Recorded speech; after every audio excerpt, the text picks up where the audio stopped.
Alright.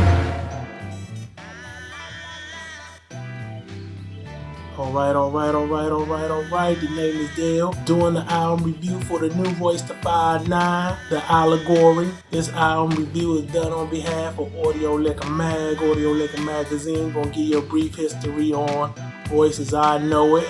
Very brief because I've done reviews on some past Royce the 5'9" projects such as The Book of Ryan. You can find that on YouTube. And I also did a review on the joint he did with DJ Premier, the Second Prime joint. He has like 8 studio albums. He has 2 group albums with Slaughterhouse that consist of him, Royce the 5'9", Joe Buttons, Joel Ortiz, and Crooked Eye, King Crooked. And he has 2 duo albums with DJ Premier. And he also has an album, another duo album with Eminem. And he has about 9 mixtapes. He has his Bar Exam series of mixtapes, along with other mixtapes that's titled with different various titles. And he dropped his first album like in 2002. But I believe his first appearance, at least when I became first aware of who he was, on Eminem's first solo album, Slim Shady joint, he was the only rapper featured on there other than Dr. Dre, and Dr. Dre is more of a producer. And I was highly impressed back then. When that come out, like 99, I believe that album dropped.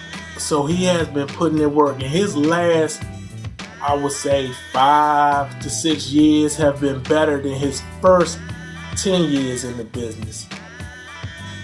He always had potentials, but the albums always seemed to come up short the first 10 years of him making music. But these last few albums, Layers, his solo album Layers, Book of Rhyme, and now this joint, the Allegory, are top notch.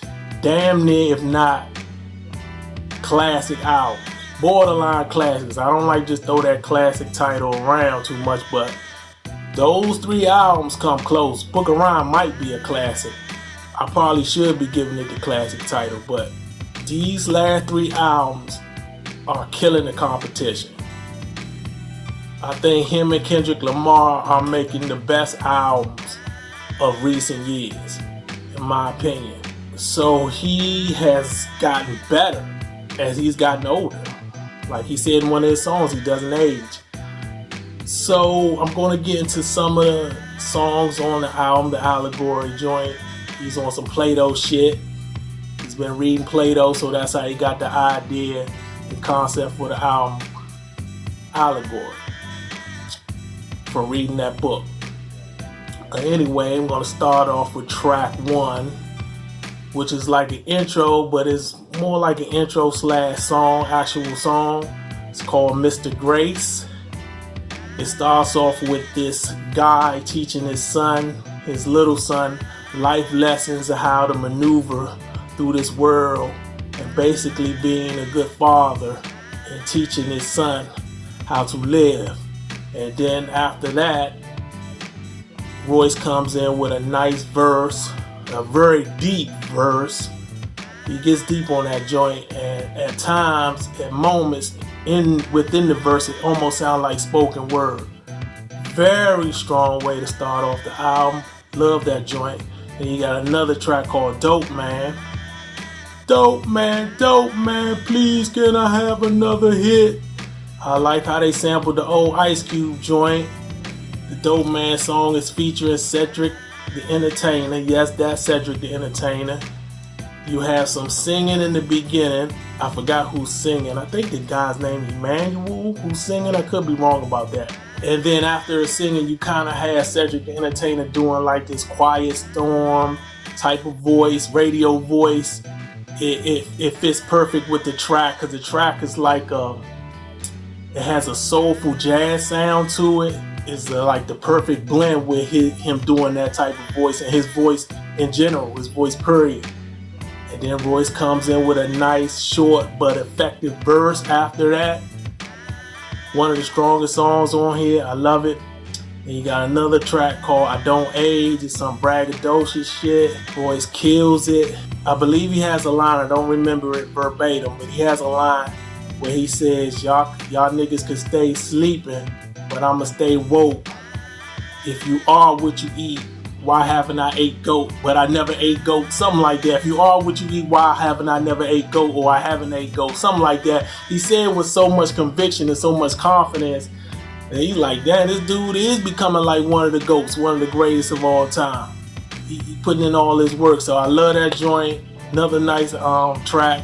And you got another track called Pendulum, which features, I'm going to butcher her name because I'm trying to say it on top of my head. I believe her name is Ashley Sorrell. I believe she does a little singing on this joint.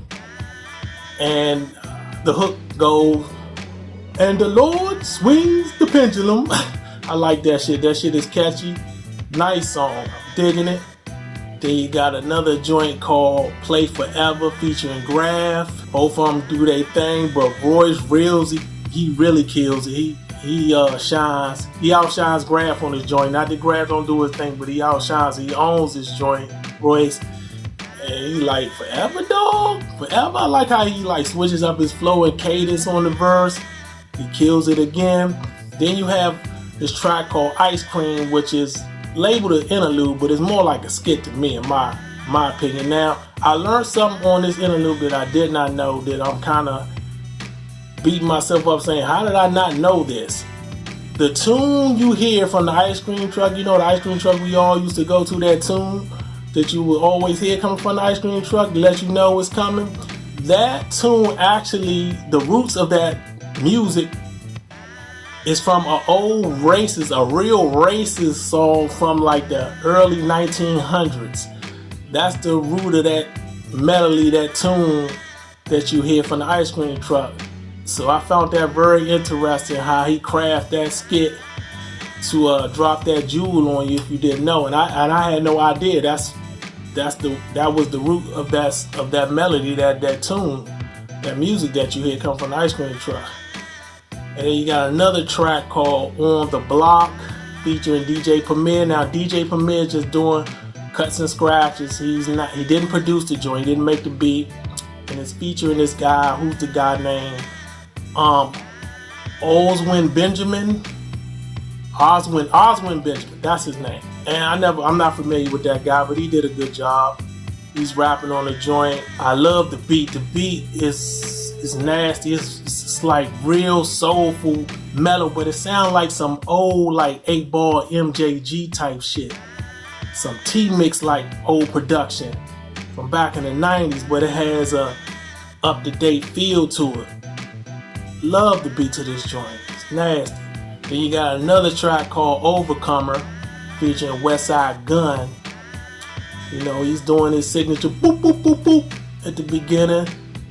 And you know, you have I love the sample singing on here. There's no drums at first, but it works. I just love how the production is structured on this joint, and then Royce comes after Westside Gun and kills it. One of my favorite joints on here. I got a lot of favorite joints on this joint. And then you got another track called Mrs. Grace, where the same father is an interlude, skit, however you want to label it. Same guy from the first intro song, father, now teaching his daughter, I believe, life lessons, how to maneuver through the pitfalls of this world we live in, and giving her the best tools to survive and how to make it. Same thing that was done on the first track called Mr. Grace. Dig it. Then you got another track called Thou Shall featuring Kid Vicious, who is Royce the 5'9" little brother, younger brother, should I say. Shouldn't say little brother, but younger brother. I was kind of skeptical when I saw him as the featured artist on here, because I've heard him featured on Royce songs in the past, like years ago, and he would come on and would go in one ear and out the other. He never really stuck with his rhyme, so I was like, oh, is he gonna be very mediocre? But he did impress me. He showed out, he did a good job, and I was pleasantly surprised by his verse. Another good joint. Then he got another track called FUBU, For Us, By Us. If y'all remember the old fashioned brand back in the day. And that features Conway the Machine. Another banging track, another nice song on here. He got another track called Upside Down. He has a video for this. I actually saw it. I like the way the video is made. It's featuring Ashley Sorrell, or Sorrell, whatever her last name is, and Benny the Butcher. Royce kills it again. His first lines from the verse, I don't remember verbatim. I'm not even gonna try to say. I think he says like the gay niggas wanna fuck the straight niggas that wanna fuck the gay bitches, and the gay bitches wanna look like the straight niggas. Something like that. He kills it. And he has another line on there where he's saying we should put more emphasis on the art instead of the wave. His verse is just a master class, and it just shows you how to construct a top-notch verse. Very good. Benny the Butcher gets his man as usual. Then you got another track called Tricked, featuring King Crooked. I believe he has a video for this one as well. Dropping some jewels, some information, giving you knowledge on how to not get tricked in the music business and just in life in general. And you got another track called Rhinestone Do-Rag. Very short song, but effective. One verse joint is about a minute and some change. Not that long, but still pretty good track nonetheless. Then you got another track called Young World featuring Vince Staples and another guy. I can't remember the other guy's name, but I think I heard in the interview that the other guy featured on this track, he's from the West Coast, along Vince Staples is from the West Coast as well. And they said the other guy that's featured on the song, and I can't think of his name, he still has a jerry curl. He has a jerry curl, which I found that funny. But nonetheless, both of them do their job on here. I love the hook and the breakdown. I believe it's Ashley and Royce on this breakdown again, and I like the change up of the beat on the hook. It's a nice constructed song. You got another track called My People Free, featuring Ashley again. Royce and her are pretty much just singing more so than anything, and Royce drops a nice verse in between the singing. It's like a revolutionary type song, like almost an updated Negro spiritual, so to speak. And it was only 2 songs that I didn't like. I believe it's like 22 tracks total. One of the songs I don't care for, that I can't put my finger on why I don't like the song and I tend to skip it, Black Savage. Now this song came out months ago before this album even dropped. I believe Jay-Z used this song for the NFL, some marketing and some commercials with the NFL. He's partnered with them now. And I should like this song because the production is nice. You have Sci-Hi the Prince featured on there. You have T.I. featured on there. But I can't put my finger on why I can't get into this song. So it's not a bad song by no means. I should like it. I just can't get into it for some reason. But anyway, there's another song on here that I don't care for called Hero, which is a song about his father featuring White Gold. And I think Royce made this song as a sorry to his father, or make up to his father, because he kind of put his father's bad business in the street on his previous album, Book of Ryan. He had a lot of stories about his father having cocaine addiction, alcohol problems, domestic abuse with Royce's mother, hitting one of his brothers, which is the father's son, and he getting sent to the hospital, all kinds of crazy shit. And I don't think his father took too kindly to that, didn't like that, so I think this was his makeup to him, and he had a song praising him and a positive song about his father. So other than that, he has a few more skits and interludes. He has another interlude where Eminem is kind of speaking on the origins of music and giving praise and homage to hip-hop, along with seeing how black folks created rock and roll and basically pretty much all genres of music, all kinds of music, all forms of music, and him just appreciating that and giving recognizing that. So it was an interesting interlude or skit. I wonder how Lord Jamal feels about that if he heard it. But this song is this album is a very good album. I will give it an A, no doubt. Royce did all the production, which is crazy because this is his first time doing production and making beats. And when I heard that he was going to be doing all the production before I actually got the album and listened to the album, I was kind of leery. Like, I don't know if someone first time making beats should be doing a whole album. Maybe they should just start off, take baby steps and just produce like 4 or 5 songs.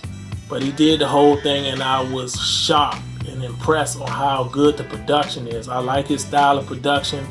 He has little details and noise and sounds that go in and out that are very subtle, but they stand out. The production switches up. He does different things. He has a unique style for someone who's just starting to do production. He actually did 2 beats on the new Eminem album. So he's really diving head first into the production aspect of making music. And he actually said in an interview that he was on FaceTime and DJ Premier, and DJ Premier was instructing him for like 2 hours how to use the MPC machine. So I found that very interesting. It's going to be hard for folks to top this album. I know it's early in the 2020 year, but this album is going to be hard to beat. It's going to be very hard. If you don't have this, you need to get it. Any hip-hop aficionado or someone who says they're hip-hop head or they love hip-hop, even the casual hip-hop listener needs to have this album on their phone or whatever device you listen to music. So I highly recommend it. There you have it. And I'm done. I'm finished.